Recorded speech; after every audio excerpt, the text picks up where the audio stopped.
Morning, everyone. I'm morning coffee, ready to go. Um, this morning, I was watching a video where it was, I think, like a Gen X mother that was upset about how her kids have came to her and started talking about like their dissatisfaction with the way that they were being raised and some of the things that she did to them as they were growing up and everything. Um, and I am a son of a baby boomer. Uh, my age, I'm right there in that like extremely like end of Gen X era to early millennial era. Like I was born in '85, so however you want to categorize it. Um, and it made me think back to that talk that I had with my mom. Uh, grew up poor, uh, single mother family. My mother, amazing mother, uh, did everything she could for us, but there were just certain things that myself and my brother had to go to her and talk to her about. Um, Not because we were ungrateful for her and everything, but it's just like you reach. I think like I was probably in my late 20s, early 30s when this happened, but um, your kid's gonna reach that age, and us as adults, we reach that age where we look back. Maybe we're starting to have kids. We're really starting to consider having kids. Um, or we have kids of our own and we're sitting back and thinking about instances that pop up that our kids do or whatever, and we look back and see how our parents or our parent reacted toward us and the trouble that we would have gotten into versus what we want to do to our children in those situations. And we realize, man, this was toxic, or this was this was that.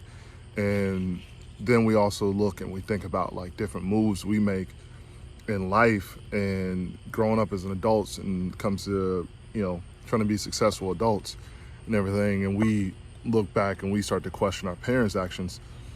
And it's just certain things that we just have to ask our parents. We just have to get off our chest, and we have to express our our dissatisfaction toward parents. And my mom, when my brother and I started to have that talk with our mom, she was hurt. She was extremely hurt, and it was the same thing. I'm a single mother. I worked 3 jobs. I had 2 boys to raise. You know, and with no money, smallest town. Um, Daddies weren't there to help. Um, so she really started to feel like we were ungrateful and everything too. But it was like, Mama, like we had to come to you like, Mama, we love you, but at the same time, we need these answers for us as us going to be fathers, having our own families and everything.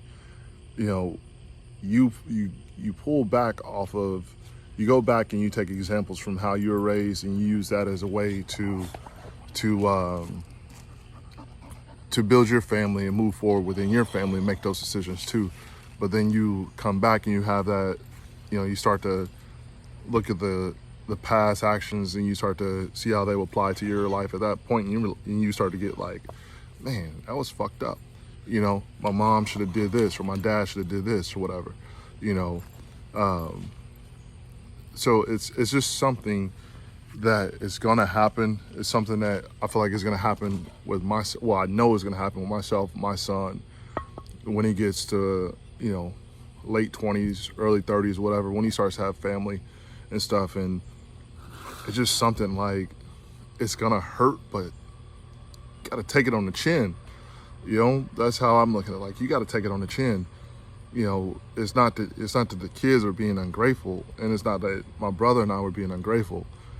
It was just like, bro, like everyone's gonna get to that point where you are starting to become fully independent from your parents, and you just need, it's like that final game review, that final scorecard, that final judgment, and that final piece of information that your kids need and that you're gonna go through in order to allow your kids to go and take that final step to adulthood, and then also for you to really fully see what type of parent you were growing up, the good and the bad, because we always want to glorify our parents and everything, for the most part, especially the ones that have been there and they weren't extremely abusive. We want to always see our parents in great light, but even us great parents, even the parents that were amazing parents, we still have some F-ups, and we still have some things, and they still have some things that we got to answer for once our kids are older. And it's something that I'm nervous about. My son is not nearly adult age, but 20 years from now, we can be, if I'm still here, if I'm lucky enough to still be here, knock on wood, hopefully that I am, but it's something that my son is going to sit down and be like, look, Pop, I got to ask you these questions. I got to get these answers, and I got to heal this portion of me that have these answers that I've been dreading on coming to talk to you about, because I didn't know your reaction. I feared your reaction. And I'm just gonna have to sit there and take it on the chin and answer as best as I can. I feel like it's something that we shouldn't be offended by. It's a maturation. It's a maturation process. It's a maturity process, and honestly, I would question my kids, or I would question my son if by the time he's in his mid-30s, he's never even had that conversation with me. I would question if he's mature enough to be a father and to carry a family at that point. But let's just be a father and just be a grown individual in this world. So for those people that's in that, that hasn't had that conversation, and you're in that Gen X age and your kids are like mid to late 20s or early 30s, or like you're a boomer and your kids have not hit you up there, it's coming. And you just got to be ready for it, man. And don't take it as you weren't a great parent. It's going to hurt. Some of the things that you may say is going to hurt. Try not to take it as if they're trying to call you a bad parent. It's just natural. From someone that had to, come and have that conversation with my mother, and knowing other people that have had that, it's going to happen, But cheers. Enjoy your day, everyone.